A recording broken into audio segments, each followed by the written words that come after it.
Woman, an in-depth exploration of the world of women today with Sandra Elkin. Good evening and welcome to Woman. My guest this evening is Nora Ephron. Nora is a columnist and editor for Esquire magazine, and she is the author of the best-selling book Crazy Salad. Nora, welcome to Woman. Thank you. Nora, you've been on the road a lot lately, hustling the book. I hate to use that word, but that's really what it is. That's exactly what it is. And you get to a point where you think you're going to die of terminal narcissism because it is so, it's 8 or 9 shows a day, and you're really a little dippy and tired of hearing yourself talk. The other thing that happens is that I was in Fort Worth last week, and they took me to this show that was called Good Morning. So I thought it was your normal Good Morning show that exists in 87 cities around the country. Well, I got there and I watched it for about 10 minutes, and I realized that the reason I was on this show was that they thought that Crazy Salad was a book about lettuce. It was a farm news show, and it was me and a cattle rancher and a catfish farmer, and we were all supposed to make wonderful conversation together, and it was just insane. And at that point I thought, this is it, I've had it. You mean it isn't about lettuce? It's not about lettuce. Oh my goodness. Yeah. Nora, one of the criticisms that's leveled at the women's movement that I think is in part true maybe, that you seem to be the only person to be doing something about it, is that there's no humor in the women's movement. Well, I think it's an interesting criticism because I don't remember hearing anyone say that the civil rights movement and the peace movement had no sense of humor. And they really did not. I mean, it was not a barrel of laughs protesting the war in Vietnam. And so in some ways, I think it's a very easy poke to take at the movement. And that's how it's often used, as one of the easy ways to get out of an argument. But at the same time, I think it's a shame that people have not seen a little bit more of the humor in it, because I honestly believe that if you don't, you would cry all the time.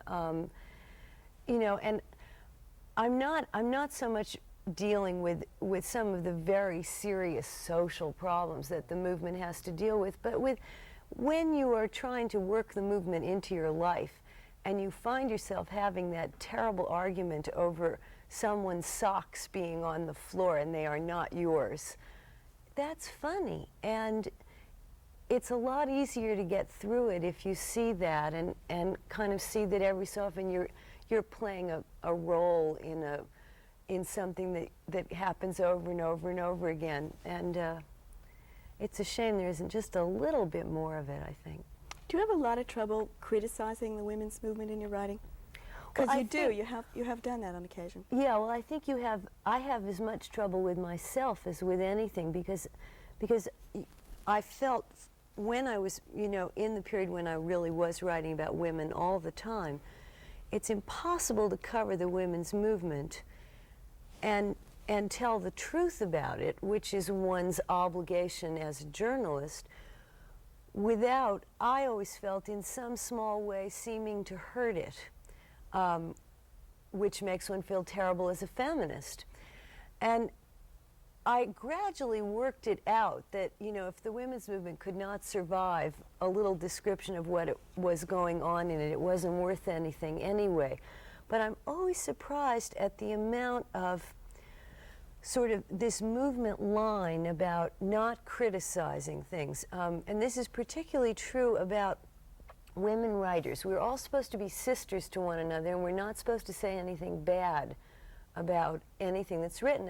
There's a piece in the book about Pat Loud that I did, and someone wrote in Ms. that I was not a good sister to her because I did not like her book. And I was fascinated by that, because I think that is asking us to be as condescending to women as we're always accusing men of being. It's really asking us to have different standards for books that are politically right but miss artistically in some way. And I just won't do it. I don't think you can do it. And criticizing a book like that is not what keeps it from selling. You know, I think we owe it to each Well, other. that's interesting, especially in the light that there have been many critical reviews of women's books in Ms. Magazine. Well, I think that's more true lately than it used to be. And also, I'm not saying this was the line of Ms., although I think there is some of that over there. I think there's a kind of misguided notion as to what sisterhood is. And I don't think we do each other a favor by babying each other and pretending that we disagree. You know, I'm not one of those people who believes that this disagreement in the women's movement is bad per se, because I think the more women realize that there is room for all kinds of women, the better off the movement's going to be. What I hate about the women's movement is that the disagreement seems to be for the sake of disagreement rather than for anything else, and that's what they seem to spend most of their time doing these days. I'm very depressed about it today. We were having a conversation earlier in which you said if a political party had, either the Republican Party or the Democratic Party had some of the things going on within it that the women's movement does, that, you know, would have been destroyed a long time ago. Oh, we would have a 96-party system in America. That's what would happen. I'm very perplexed at it, you know. I'm perplexed that there's so much splintering off rather than taking a particular organization and working within it. And it seems to me extremely counterproductive, as a lot of what the movement seems to be up to is. I've changed my mind on it a lot in the last few months. It seems to have gotten worse to me than it was even a few years ago. Do you think it's actually worse, or that it's more public for the first time? I mean, no, I think you know, I think in 1972 when I went to the Democratic Convention, it was certainly public what was going on in terms of the infighting there. But it was all to an end. And some things happened or some things didn't happen. Now it just seems to be a lot of fighting, and that I find very enervating, really. there seems to be a really a childish quality about an awful lot of it. Oh, you have this feeling that they're all sitting, you know, it's like a little group of girls, and they're saying, well, if you don't want to play jump rope, I'm just going to go have to find someone who will play with me. And it makes you crazy to feel that about it, you know, that they just don't sit there and work this out in some way. You know, on the other hand, I'm so full of on the other hands I could kill myself, but, you know, one also likes to think that if we really believe in liberation, women ought to get to fight politically among themselves as much as men do. It's just that at a certain point I'm tired of it, and I think a lot of women around the country are too, which is what is the depressing part. I think you're right. I think there is a certain depression at this point about the whole thing. Nora, do you use a vaginal spray? Oh, what a question. What a terrible question. No, I do not. I do not, and I don't think I ever would have anyway. I think I was that intelligent, but a few years ago when the product came out, I was so flabbergasted by it that I thought it would be interesting to do a long article about it, which is in the book.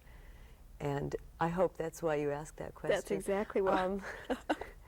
But, you know, I started out on that article just, you know, I just thought, well, the selling of the feminine hygiene spray, that's an interesting idea. And it took me over a year to finish it because it got more and more interesting. First of all, the hexachlorophene thing happened, which I had no idea of when I started the piece. I had no idea that the products were actually physically dangerous as well as psychologically dangerous. And then I started going around to see these manufacturers who really felt that they had, you know, that they deserved a prize for introducing this product to the country, that they had done great public service. And one of them told me that there was a tradition for this product in the Bible, and I thought he was kidding. I mean, I had not made the very obvious connection between this product and the purification rites that are common to all civilizations. You know, this anthropological thing that is almost everywhere, that women are in the natural state unclean. And there are still primitive groups that believe this, who, you know, bury young girls when they go through puberty. In Morocco, when you have your period, you're not allowed to look at a cow for fear that it will stop giving milk. The Orthodox Jews still have ritual baths for women after their menstrual periods. So, of course, it took me weeks to read all of that. I got really into that. And then, of course, this thing happened that is sort of a writer's dream on a piece, which is when you find out a piece of information that you absolutely know means that your piece is going to work, even if it's the worst thing you've ever written in your life. I was talking to one of the scientists at Alberto Culver, and we were having this sort of an interview, sort of a talk, sort of a fight, I don't know what it was. And he said to me, well, we've tested these products and we know that they're more effective. And I took about a 7-second delay before it occurred to me to say, how have you tested them? And that was when he told me about this research center they have in Pennsylvania, where these housewives come for 4 days in a row, and every 4 hours they take off their clothes. For the first 2 days they just bathe. The second 2 days they use the feminine hygiene sprays, and a professional sniffer sniffs them and rates them on a scale of 0 to 8. The housewives get something like $165 a week for this, which I suppose is perfectly adequate pay.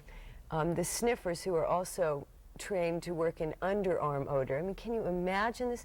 Get something like $600 or $700 a week. It's a specialized field. Well, the minute you hear that, you think, well, you could not make this up. I mean, no novelist could have made up anything quite as bizarre and crazy as this kind of setup. And this is a feeling I often have as a journalist, you know. Thank God I don't write fiction, because I could never make anything like that up. I find that really unbelievable that someone would volunteer to go through this. I know. Well, I mean, I guess First of all, I think I find it, I'm speechless here. Yeah. I find it incredible that, first of all, the product is on the market. Well, there is there is some good news about this product, which is that it is not selling much at all. When I did the piece, it was selling, I think, $50 million worth of spray a year, which was extraordinary for a new product. Now I think it's down to about 10 million, which is almost something we can take hope in, you know. You do not see those peculiar ads they used to have on television that you barely knew what they were for. They looked like cigarette ads. People were sort of walking dreamlike by the ocean, and there was this odd little voiceover that seemed to refer to feeling good about yourself, but you never knew what it was. You know? I think it's true that people didn't know for a long time what they were exactly for, what you did with them. I think maybe you've contributed to getting rid of the last 10 million. I hope so. I hope so. Nora, what is the most difficult, liberated type thing that you had to learn to do or adjust to do? Well, I think the thing that's hardest for me to do, I don't think I had too much trouble as a professional person, partly because my mother had worked, and that was a terrific leg up for me. But I think working out the personal kinks were the worst part, and I see an awful lot of it still going on, and it makes me very sad, because I think that the one thing the women's movement has done is that we now understand a great deal of what has happened to us as women. We have, quote, identified these sources of our oppression, unquote. We know that the society is set up in certain ways that don't help women, and that X and Y are true, and so on and so on. And what seems to me to be going on is that there's a tremendous amount of being victims as a result of this. Everyone is sort of wallowing in this. Look what they did to me. Look what he did to me. I couldn't possibly do that because look at the way society is structured. And I don't understand this. We now understand some things, and it's time to get on with it. It's time to stop blaming people for whatever unhappiness there is in our own lives and take some responsibility for it. And I don't see as much of that as I wish. I see a lot of people walking around saying, oh God, look what happened to me. But there are people who say that nothing has changed, essentially, in spite of the women's movement. Now, if you accept that, do you think what you're saying is still true? I don't accept that. I think a lot has changed, and And you know, starting with the fact that you can get an abortion in America. And this is, you know, the change that this means for women is just enormous, I think. I think Masters and Johnson have changed the sex lives of almost every woman I know. That's in only 10 years. Now, obviously, you can look around, you can see lots of things that are yet to be done. I see women in jobs that women were not in 10 years ago. I'm more hopeful about women changing things than I am about the women's movement today. I think that a lot is going to happen simply as a result of this. There are more options. It's going to be much harder to grow up in this country now than it was when we were kids and think that what a woman became when she grew up was a housewife. You know, there are just too many role models sitting around for young girls to see. And so, you know, I have this kind of crazed optimism about all this. I see men changing too. Yeah, I was just going to ask you that. I really do. And one of the most interesting changes I see in older men whose wives have never worked and who never wanted their wives to work. 50s, 60s? No, I mean even 40s, right? I don't mean that, that's not so much older, right? But I do think of them as older men in terms of this movement. And it's astonishing to me how you see these women going out to work and the men are so relieved. You know, it is such a burden to be responsible for another human being's income, expenditures, excitement, friends, life.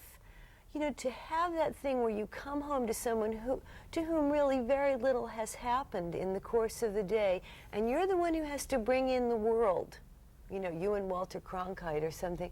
I think this is, you know, it's incredible to see how relieved these men are as a result of this. So they're also clearing the table, which is not nothing. And doing the dishes and a little laundry now and then. Nora, do you think that basically, though, that the relationships between the sexes have changed tremendously? I mean, what do you observe that seems to be happening there?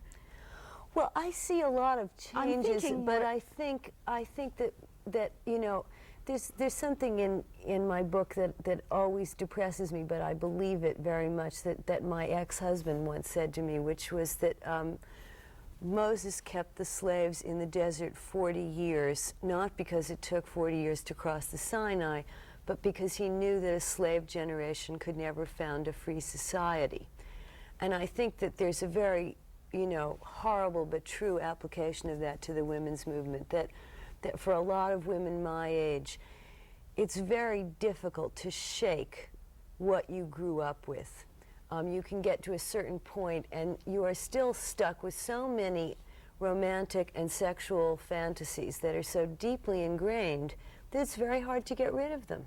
And so, you know, I mean, one of the things I wrote about in the book is something that I just hate about myself. If I'm having dinner with someone and he has trouble flagging the waiter, I just get furious. I think, why can't he do that? Why isn't he better at that?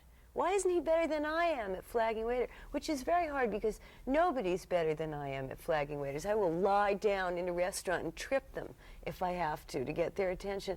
But I find I'm stuck with this kind of insane adolescent feeling about what men are supposed to do. So I say to myself, okay, Nora, that is absurd, that is sexist, that is a ridiculous expectation to make of a male human being. But I still had that feeling of rage.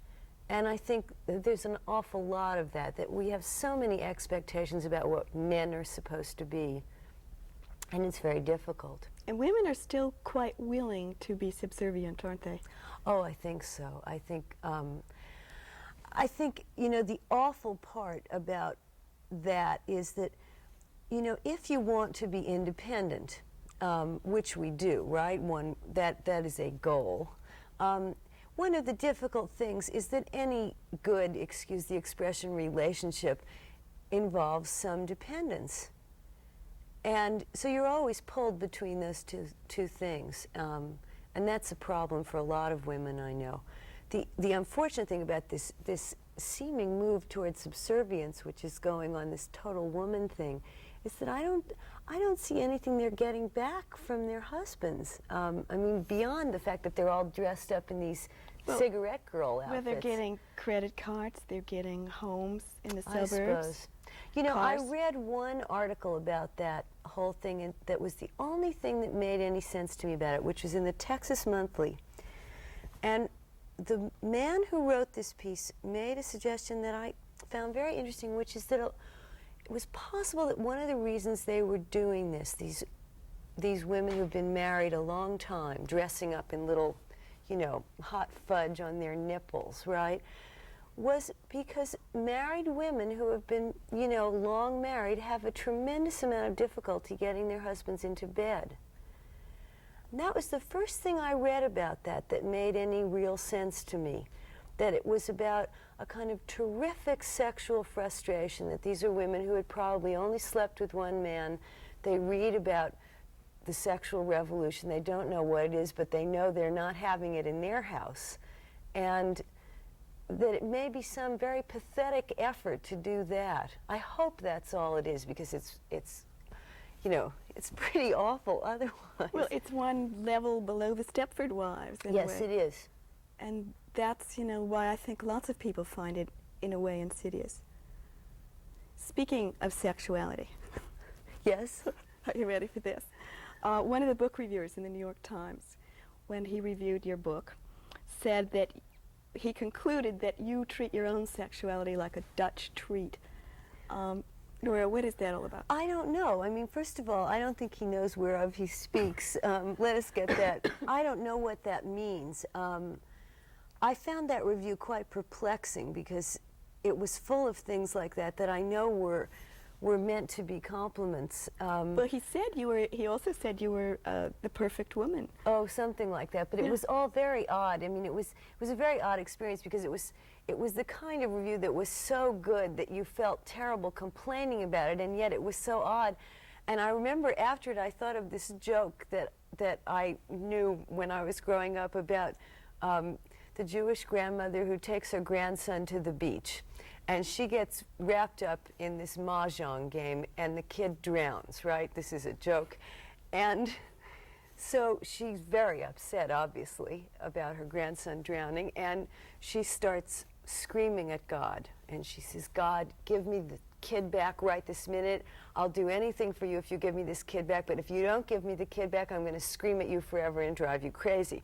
So after about 10 minutes, the kid reappears on the beach. And she looks at the kid, and she looks up at God, and she says, "Listen, he had a hat." That was exactly how I felt, you know. I didn't mean to complain, but, you know. Okay, I think you've cleared that up maybe once and for all. There are a lot of things that get blamed on the women's movement. One is the high crime rate. Another is the divorce statistics. Let's talk about that for a little bit. I mean, do you really believe that it's the women's liberation movement that is responsible for our high divorce statistics? Oh, I think the women's movement has something to do with it, certainly. And I don't think that's anything we should be ashamed of.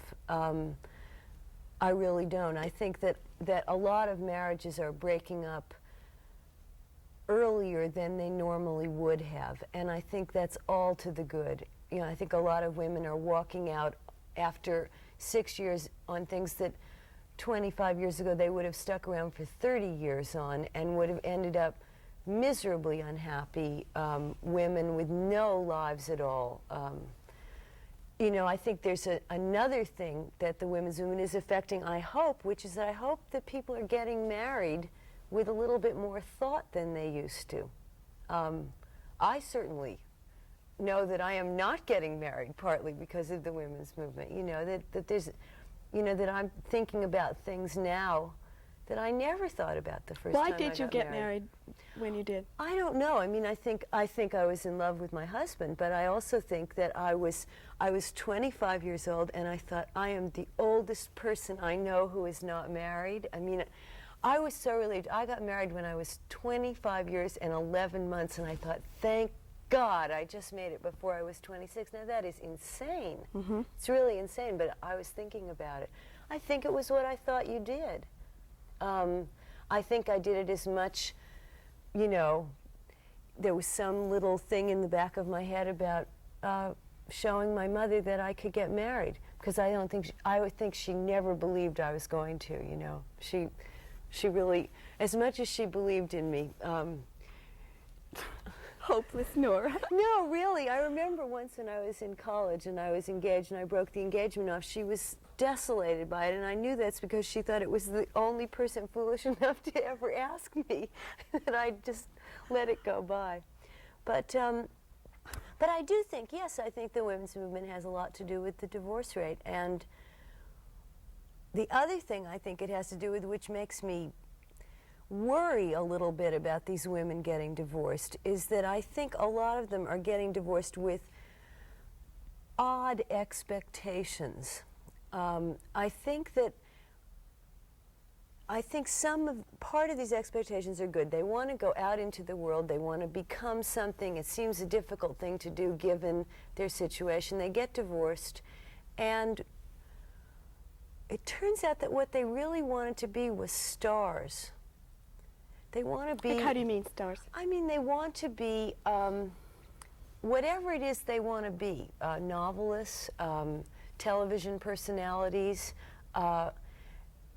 whatever it is, they aren't thinking as hard about being good and about as much hard work as it takes to be that, as they are just in this kind of idea that it's all going to work for them in some magic way. And so what you see happening, what I see a lot of, is that after about a year there's a tremendous letdown, because it's hard work to be good at something. And that didn't cross their minds. It requires some talent. That didn't cross their minds. I don't think that a lot of them are putting themselves in the places for which they are the most talented. Nora, I'm sorry we're out of time. This has been fun. Thank you for watching, and good night.